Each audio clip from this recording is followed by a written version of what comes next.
قال رسول الله صلى الله عليه وسلم من قال علي ما لم أقول فليتبوأ مقعده من النار. Allah'ın elçisi sallallahu aleyhi ve sellem aytdı.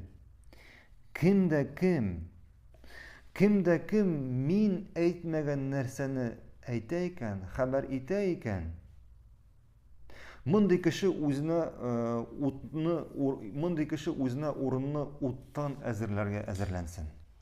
Bunday kishi o'zini o'rinni o'tdan azirlansin. Bir qo'rqinch hadis.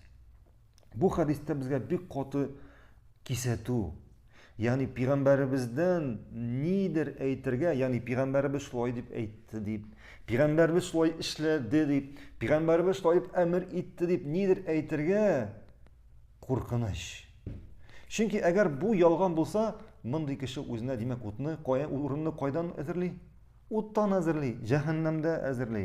Shunga ko'ra payg'ambarimizdan bir narsa aytasiz ekan, payg'ambarimiz shulay ishladi deb, payg'ambarimiz shulay amr etdi deb, payg'ambarimiz bu narsani ishlagan deb, payg'ambarimiz sahobalar bu narsani ishlagan, payg'ambarimiz bir narsa aytmagan deb xabar etasan ekan, vajib senga buni bilirga, durustmi bu, durust to'g'rimi deb. Vajib buni bilirga, allaqaydan narsalar eshitib, buni boshqa kishilarga xabar etib bu qo'rqinish. Biz bugun yaratamiz, bizning telefonga masalan keldi, nindir mana payg'ambarimizning hadisi deb, kimdir jibergan, nindir Mixail masalan. Ana bilmaymiz kim jiberganini, qo'yan kelgan, shuni kishilarga tarata boshlaymiz. Bu yolg'on bo'lsa, bu yolg'on bo'lsa, demak sen o'zingga shu gunohni olasan, ya'ni o'zingga o'rinni o'tdan azirlaysan. Ham endi o'zingga o'tdan o'rin azirlash, demak sen endi bu dunyoda o'zingga o'tli o'rin sotib olasan.